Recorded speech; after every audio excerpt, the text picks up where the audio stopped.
Bonjour à tous, c'est Mimi, contente de vous retrouver dans cette petite vidéo dans laquelle on va parler un petit peu des choses que je n'ai pas achetées cette année, des tendances qui m'ont un petit peu surprise. On va parler aussi des produits que je ne veux pas acheter, qui sont actuellement à la mode. Aujourd'hui, c'est un anti-haul du pire de 2018. On arrive à la fin de 2018, la prochaine vidéo sera en 2019, je n'arrive juste pas à le croire. Ça me fait vraiment bizarre, ça fait 2 ans que je suis avec vous et d'abord je voulais vous remercier à travers cette vidéo. Merci de m'avoir suivi depuis 2 ans, merci d'être venu rejoindre cette communauté et puis merci de partager avec moi cette passion que j'ai pour le maquillage. Aujourd'hui j'avais envie de vous présenter une vidéo qui soit vraiment fun, une vidéo légère, une vidéo marrante, une vidéo dans laquelle on va pas dépenser d'argent parce que je pense qu'avec Noël qui vient de passer, on a tous dépensé un peu trop d'argent, donc j'avais juste envie de vous présenter quelque chose de léger parce qu'il y a vraiment beaucoup de produits, des tendances qui m'ont surprise cette année, des produits où même je me suis dit mais qu'est-ce qui est passé par la tête du créatif de la marque pour créer ce produit-là. J'avais envie de vous présenter les produits aussi qui ne m'ont pas attirée et vous expliquer aussi pourquoi je ne les ai pas achetés. Récemment, vous avez été plusieurs à me poser des questions justement. Mimi, est-ce que tu vas tester cette palette? Est-ce que tu vas essayer ce produit-là? Donc aujourd'hui, c'est un petit peu une réponse générale que je vous fais et je vais expliquer mes choix bien évidemment et pourquoi certains produits ne viennent pas me chercher. Mais sachez que ce n'est en aucun cas un jugement envers vous-même. On a tous nos propres goûts et j'en suis pertinemment consciente. Donc voilà, ce n'est en aucun cas ni une critique ni un jugement ce que je vais présenter aujourd'hui. C'est vraiment du second degré. J'espère que vous le prendrez tel quel. On va commencer avec une tendance des packaging bizarres. Je sais que les marques veulent se démarquer et créer des choses de plus en plus ludiques pour se démarquer les unes des autres, pour attirer l'œil du client potentiel, mais il y a des choses qui cette année m'ont semblé très très bizarres. Après la tendance du nounours, n'est-ce pas, avec dont je vous avais déjà parlé, la collaboration Sephora et Moschino, je ne sais pas comment on prononce, je ne sais toujours pas comment on prononce le nom de cette marque. Les marques ont continué sur cette tendance des packaging bizarres et j'avais juste envie de souligner quelques packaging bien étranges qui sont passés cette année, comme les drôles de formes d'éponges à maquillage de Beauty Blender qui sont sortis cette année. Il y a eu plusieurs styles de Beauty Blender qui sont sortis et là je me suis dit non mais qu'est-ce que c'est que ça? Je sais pas, juste non. Je ne vous dirai pas le mot, je ne dirai pas à quoi ça me fait penser, mais je suis certaine que vous savez déjà quand vous regardez cette image que vous aussi ça vous fait penser à certaines choses bien étranges. En tout cas, ensuite on continue avec évidemment les drôles de packaging et pareil, les packaging de Tarte, ces derniers temps je les trouve un petit peu too much. Un petit peu too much à mon goût. Le gros ananas géant, non, c'est pas venu me chercher. Je trouve ça très joli, mais pas pratique. Et c'est pas quelque chose que j'ai envie d'avoir tout simplement posé sur ma table de maquillage. Pareil pour le coquillage. Pourtant, la palette de Tarte avec qui avait un coquillage, etc. était super belle. Les fards étaient magnifiques. J'ai hésité à l'acheter, mais le packaging m'a réfréné. Ça m'a fait penser à, je sais pas, une moule. Continue dans les packaging bizarres, je suis désolée pour Tarte. Tarte est pourtant une marque que j'adore, ils font d'excellents produits, mais là, on a atteint le summum de la bizarrerie lorsqu'ils ont sorti cette collection de pinceaux flamant rose. En fait, quand j'ai vu ça, je me suis dit, oh mon dieu, un flamant rose et un pinceau se sont accouplés et ça a donné cet hybride étrange. Je ne peux pas me maquiller avec ça, je suis désolée, je trouve ça moche, je trouve ça horrible, je trouve ça bizarre. C'est un drôle de croisement, voilà. Donc non, pas pour moi, je n'achèterai pas ces pinceaux-là. Je n'achèterai pas non plus l'ananas géant de chez Tarte. Peut-on parler de la palette pizza? Non, là c'était le summum. Je me suis dit, à moins que tu sois une fan de pizza, mais une fan finie, je ne sais pas qui va consommer ce genre de produit. Je dis pas que les produits intérieurs ne sont pas bien, mais le packaging m'arrête. Non, le packaging, la publicité, la palette posée sur une pizza, c'est pas possible, c'est pas pour moi. C'est la palette Glam Light, la Freshly Baked and Delicious. J'ai vu ça et j'étais juste morte de rire. Je sais pas, je me suis dit mais c'est pas possible. Ou alors il faut avoir un très très grand sens de l'autodérision. Mais je sais pas, le maquillage et la pizza ne font pas bon ménage. Et le pire c'est que à l'intérieur de la palette, lorsqu'elle s'ouvre, en haut, vous avez vraiment une pizza avec du pepperoni et du fromage, etc. Et là j'étais... Non, je suis désolée, non mais... S'il vous plaît, oui, la créativité, mais arrêtez le massacre. Donc non, je n'achèterai pas cette palette-là. Les tendances de 2018 qui ont mal tourné. Vous savez, il y a des tendances comme ça qui commencent. Au début, on trouve ça original, on trouve ça sympa, et puis après, ça devient too much. Et vous serez d'accord avec moi, l'année dernière, on était sur la phase licorne. Cette année, on a glissé vers la phase sirène. S'il vous plaît, arrêtez-vous là avec les animaux fantastiques. C'est sympa, mais ça a une limite. Et entre autres, on a continué après les sirènes sur la phase Disney. Alors, j'adore les Disney. J'adore ça. Je ne suis pas, par contre, une fan absolue de Disney. Genre, je vais pas collectionner tous les produits de Disney, mais j'adore regarder des dessins animés Disney. Ça a marqué mon enfance, etc. Je comprends le principe de surfer sur cette vague-là. En plus, c'était l'anniversaire de Mickey cette année, donc évidemment, on a glissé là-dessus. Je comprends que certains soient passionnés par ça, mais mis à part un certain nombre de passionnés, de collectionneurs, moi, ça ne vient pas me chercher, ce n'est pas mon truc. Je respecte complètement, vraiment complètement la vague des gens qui aiment les produits Disney, mais ça a commencé avec Colourpop et ça a continué avec Besame et ça ne s'arrête plus. Il y a même une palette Moana qui est sortie avec un espèce de gros illuminateur vert coquillage au milieu qui ma foi n'est pas un produit, enfin je ne sais pas qui ça va, qui va aimer mettre un illuminateur vert pistache sur son visage. Non, donc arrêtez avec les Disney. Mais je ne m'arrêterai pas qu'au packaging. Bien évidemment, si l'intérieur du produit est extraordinaire, je me dis waouh. Mais par exemple, quand j'ai vu la collection Colourpop, et je suis une grande fan de Colourpop, vous le savez, j'adore ce qu'ils font, eh bien j'étais déçue par les fards qu'ils présentaient à l'intérieur. J'ai trouvé ça très sobre, très monotone, pas du tout Colourpop. Colourpop, généralement, c'est coloré, c'est des choses qui sortent de l'ordinaire, c'est des textures qui sortent de l'ordinaire. Et là, avec la collection Disney, on rentrait vraiment dans quelque chose de hyper traditionnel, des couleurs que je vais retrouver dans plein d'autres produits à moi. Donc, le problème, c'est que la mode des princesses ne s'est pas arrêtée là. D'autres marques ont continué à flirter et à voguer sur la vague de la mode des princesses et on a eu l'ensemble palette Peter Pan où en fait la vérité quand j'ai vu cette palette je me disais mais où est Peter Pan? Je ne comprends pas, il y a pas Peter Pan, il n'y a même pas la fée Clochette. Le thème de la palette de Besame et de l'ensemble de Besame était autour des sirènes de Peter Pan et là je me suis dit là ils surfent sur deux vagues nos amis Besame, ils surfent sur Disney et sur les sirènes. Ah non, ça ne fait pas bon ménage ensemble. Je ne sais pas ce que vous en pensez. La palette, ne venez pas me chercher d'abord les couleurs de la palette. Je ne sais pas si vous les avez vues, mais bon, c'est pas des couleurs vraiment portables au quotidien.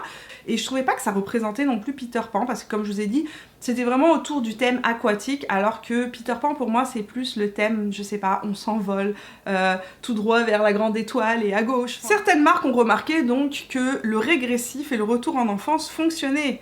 Et on nous a sorti, attention, une ligne de maquillage Barbie. Plus régressif que ça, tu meurs. Voilà, le maquillage Barbie. C'est la marque NCLA qui à la base fait du vernis. Donc déjà j'étais comme ok. Après ils sont mis à faire un peu de rouge à lèvres, bon, soit. Et là on est parti carrément, ils se sont dit on va lancer une gamme de maquillage Barbie. Mais c'est pareil, ça ne vient pas me chercher. Les rouges à lèvres sont trop Barbie. Ça me fait penser au maquillage qu'on mettait quand vous savez quand on était petite. Voilà, et c'est une tendance que j'aimerais bien qu'on arrête pour l'année prochaine. Une autre tendance qui a fait son temps à mon avis, le Zodiac. Cette année, nous avons mangé du Zodiac à toutes les sauces. Zodiac palettes ont fleuri par milliers.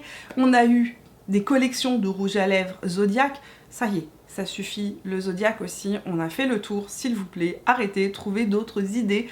Je suis sûre que dans vos esprits de créatifs, de marketing, de marketeurs, derrière vous avez tout ce qu'il faut pour trouver une autre idée que le Zodiac. Une autre tendance qui s'affiche plus récemment, là, de fin d'année, c'est les rouges à lèvres à paillettes. Alors, on a eu les métallisés, soit, je m'y suis adaptée. J'étais pas fan à la base, je pense que j'en avais déjà parlé dans un autre anti-haul, mais j'ai commencé à accepter l'idée et je me suis fait à certains produits, mais les rouge à lèvres métallisé, les lèvres robots, ce n'est pas mon truc, c'est pas quelque chose que j'aime porter, c'est pas quelque chose que je trouve joli sur moi, donc voilà, je n'ai pas embrassé cette tendance-là, mais là il y a une nouvelle tendance qui vient de sortir, comme je vous ai dit, et c'est les lèvres paillettes, donc ça a commencé avec Huda Beauty, qui a sorti, donc c'est des rouges à lèvres juste là, et puis Pat McGrath a embrayé, pourtant j'adore les produits Pat McGrath, mais là non. non, ça ne vient pas me chercher. Je n'achèterai donc pas les rouges à lèvres à paillettes. Absolument rien de nouveau là-dedans. Mais c'est pas une tendance que j'aime, ça n'a jamais été quelque chose que je trouve joli. Si je veux vraiment me faire des lèvres avec des paillettes pour un événement, je préfère me faire un maquillage et aller appliquer des paillettes par-dessus. Là, l'effet va être beaucoup plus waouh. Et puis, franchement, je trouve pas ça, je sais pas, ça vient pas me chercher. Je me vois pas en train de mettre tous les jours un rouge à lèvres à paillettes pour sortir dans la rue, aller chercher mon pain ou aller chercher les enfants à l'école. Donc c'est vraiment pour un événement particulier et je trouve pas que ce soit quelque chose qui me mette moi personnellement en valeur particulièrement. Donc pour l'instant j'ai pas adhéré au rouge à lèvres vraiment pailleté. Certains rouges à lèvres avec quelques paillettes à l'intérieur, ça ne me dérange pas quand ça vient donner du volume, de la lumière. Mais lorsque le rouge à lèvres est vraiment créé autour de la paillette, non, ça je sais pas, c'est too much pour moi. Glissons donc sur le monde des paillettes et sur la tendance de cet été qui a été de sortir des produits pailletés pour le corps. Et là, Rihanna nous a sorti un pompon à paillettes énorme d'abord, je sais pas si vous l'avez vu, mais moi quand je suis arrivée chez Sephora et que j'ai vu ça, je me suis dit mais je me vois pas imposer ça dans ma salle de bain. D'abord c'est pas très, je sais pas, c'est pas très hygiénique, on peut même pas le laver parce que les paillettes sont à l'intérieur de l'énorme pompon. Et en plus, mon Dieu que c'était pailleté. C'était pas un peu pailleté, c'était pas satiné lumineux. Ça va pas mettre en avant votre hâle de manière subtile et un petit glow genre estival. Non, c'était vraiment des grosses paillettes. Et pour faire sortir les paillettes du produit, parce que je l'ai essayé, il faut taper ça là d'une manière assez... Voilà, il faut s'auto-flageller. Donc j'étais comme pas... Non, ça aussi c'était pas quelque chose qui m'a interpellée beaucoup. Autre produit où là je me suis dit oui c'est pas mal et j'ai envie de l'essayer. Elle a sorti aussi un gel donc pareil, pailleté, etc. Là aussi rien de nouveau. Hein. Nuxe le fait depuis des années avec l'huile prodigieuse Or qui existe depuis des années. Il y a plein de marques qui le font. Nars en a aussi. Mais bon, je me suis dit peut-être que Rihanna étant justement la déesse du glow, elle a un glow merveilleux cette femme, elle est tellement waouh quand on la voit en photo etc, toujours un glow parfait. Je me suis dit bon ben là ça se trouve c'est le produit qui va me faire un glow incroyable. Mais alors là je me suis demandé qui a créé ce produit, parce que à la limite si tu mets un produit comme ça tu ne veux pas qu'on te touche, je ne rigole pas. J'ai pris un échantillon chez Sephora et je l'ai essayé, c'est hyper collant, mais hyper collant, c'est-à-dire que tu te touches, tu colles. Donc tu veux pas que quelqu'un te touche. Mais généralement, quand tu mets un petit produit comme ça, tu t'es contente que ton chum ou ton mari vienne et dise « Oh ma chérie, quel joli glow !» Non, là, s'il te touche, il va être « Oh ma chérie, t'es toute poisseuse !» Non, non. Ça m'a complètement arrêtée et j'étais comme ben non. En plus de ça, ce produit coûte super cher. Le Body Lava, c'est ça comme ça que ça s'appelle? Le Body Lava coûte vraiment très cher. Donc pour le même prix, je préfère me cantonner à mon huile prodigieuse de Nuxe qui coûte moins cher et qui finalement fait la même job en version moins collante. Et en version, en plus de ça, ça apporte quand même de l'hydratation si c'est fait à base de cette huile, etc. Donc voilà. Donc non, je n'ai finalement pas acheté ce produit-là et c'était un peu la décevance pour moi, ce produit-là. C'est la partie où je me fais généralement jeter des pierres à travers l'écran. Attention, 1, 2, 3... Je n'achèterai pas de palette Natasha Denona à je ne sais combien parce que vous savez que j'ai fait l'expérience et que j'ai été extrêmement déçue de tout ce que j'ai testé. Vous continuez à me poser la question, Mimi, est-ce que tu vas tester la palette Gold? Est-ce que tu vas tester... Voilà, je vais vous dire mon avis sincèrement. Je ne comprends pas, après avoir testé Natasha Denona et avec tout le respect que je dois à l'artiste qu'elle est, tout le bins qu'il y a autour de la sortie de ces palettes. Je pense qu'il y a vraiment juste un phénomène de mode parce que le produit vient d'arriver en Europe. Au Canada, nous on l'a depuis des années et personne n'en parle depuis des années. Enfin je veux dire, on parle de ces palettes une fois de temps en temps quand elle en fait un envoi PR à plein de gens. Et je dis pas que tous les produits Natasha Denona sont mauvais. Attention. J'ai adoré ces Chroma Top Coat qu'elle a sorti pour Noël. J'ai trouvé que là c'était un produit qui fonctionnait bien, qui restait bien en place, etc. Mais des palettes à 160 $ ou 180 $, non guys, non. C'est d'abord hyper cher pour ce que c'est, parce que revenez à la qualité du produit. Je n'ai pas trouvé que le produit était différent d'un fard que j'ai dans d'autres marques. Je n'ai pas trouvé que l'application du produit était extraordinaire. Je n'ai pas eu l'impression que si je prenais la palette et que je la mettais comme ça et que je descendais, mon maquillage il a été fait tout seul. Non plus. Oui, il y a des belles storytelling à l'intérieur. Il y a une belle histoire dans ces palettes. Je le reconnais tout à fait. Oui, il y a des beaux finis, mais les produits ne restent pas en place. Je les ai testés avec plein de bases différentes, et j'en ai plein. J'ai même essayé la NARS pour vous dire, parce que je sais que c'est une des plus costauds. Ben, ça n'a pas fonctionné avec les fards Natasha Denona, il n'y a rien à faire.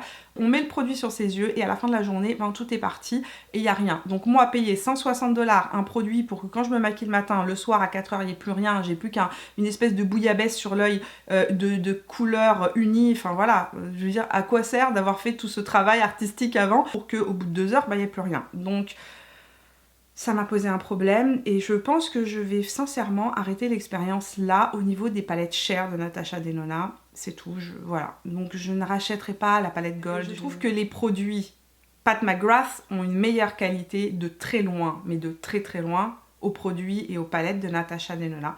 Et je préfère, si je quitte à payer le prix d'un produit comme ça, ben je préfère payer ça à Pat McGrath pour l'instant, parce que ça veut pas dire que ces palettes vont toutes être parfaites, mais en tout cas, ce que j'ai pu tester était incroyable et je préfère investir dans ça, dans cette marque-là, plutôt qu'investir dans une marque qui m'a déçue à plusieurs reprises. On va terminer cette revue, les amis, avec une tendance où je pense que là, ça y est, trop c'est trop.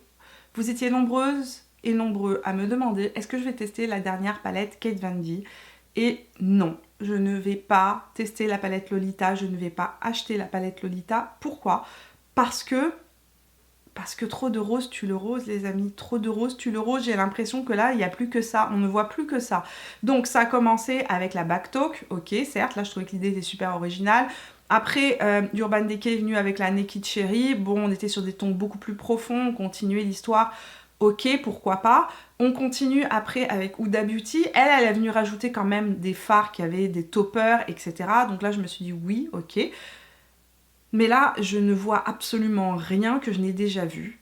Comme la palette Backtalk de chez Urban Decay jouait sur le rouge à lèvres Backtalk, qui est un de leurs plus gros vendeurs, Kate Von D fait la même chose. Elle joue sur la couleur de son rouge à lèvres qui est le plus vendeur, qui est le Lolita.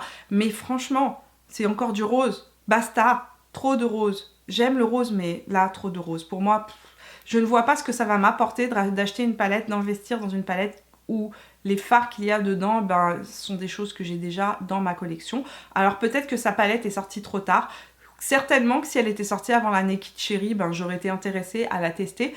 Mais là, arriver après, sortir ça après, je sais que c'est pas de sa faute. Hein, j'imagine bien que les prévisions de sortie des produits se font bien 1 an à l'avance. Là, c'est trop. Je sais pas, ça ne vient pas m'interpeller, c'est pas quelque chose que je vais venir chercher. J'ai hâte de voir ce que les créateurs des marques vont nous offrir en 2019. J'ai hâte de découvrir les nouveautés qui vont sortir en 2019. J'espère être agréablement surprise.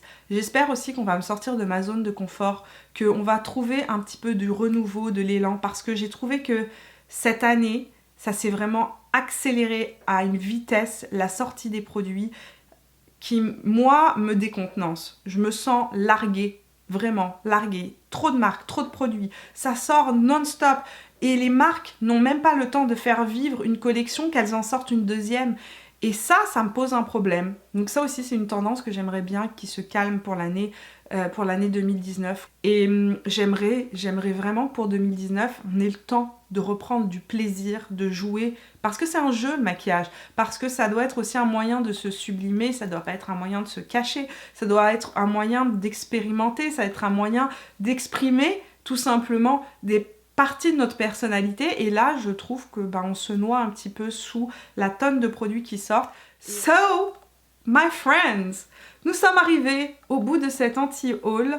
J'avais envie de vous retracer un petit peu les tendances comme ça qui ont été très marquantes cette année, les produits qui m'ont semblé aussi très bizarres, il y en a eu plusieurs. J'en ai laissé plein hein, parce que je sais qu'il y en a plein dont on a déjà parlé dans d'autres anti-hauls. Il y a eu aussi cette année des collections incroyables, des produits qui sont sortis de l'ordinaire, des produits que j'ai trouvés excellents, qui ont amené le make-up à un autre niveau, et ça je vais vous en parler la semaine prochaine dans ma revue des tops de l'année 2018. Il va y avoir 2 revues qui s'en viennent, les tops petit prix et les tops plus haut de gamme, donc voilà, et il y aura évidemment aussi dedans quelques flops, des produits qui cette année n'ont pas passé le test, et je vous en parle donc la semaine prochaine. J'espère que cette vidéo vous a plu. Si c'est le cas, n'oubliez pas de me laisser un petit pouce bleu, de me dire dans les commentaires quels sont les produits que vous vous n'avez pas aimé cette année, les tendances qui ne vous ont pas accroché, quels sont les produits qui, non, c'est pas pour vous, quels sont les produits que vous n'achèterez pas, dans lesquels vous ne mettrez pas votre argent. Dites-moi tout ça dans les commentaires de cette vidéo. Enfin, je voulais vous remercier d'être resté avec moi tout au long de cette année 2018. Je vous souhaite le meilleur pour 2019. Je vous souhaite d'être entouré de ceux que vous aimez. Je vous souhaite d'être heureux. Je vous souhaite de retrouver le plaisir des choses simples. Et bien évidemment, je vous souhaite aussi d'être en santé pour pouvoir profiter de tout ça. Voilà, on se voit en 2019. Je vous souhaite de passer des très bonnes fêtes de fin d'année. Bien évidemment, abonnez-vous à la chaîne si ça n'est pas encore fait en cliquant juste ici. Moi, je vous retrouve la semaine prochaine en 2019. Ah, j'arrive pas à le croire. En 2019. Voilà, donc n'oubliez pas de vous abonner en cliquant juste ici. Passez une bonne fin de semaine et passez un excellent réveillon. Je vous fais plein de bisous. On se retrouve en 2019. Ciao!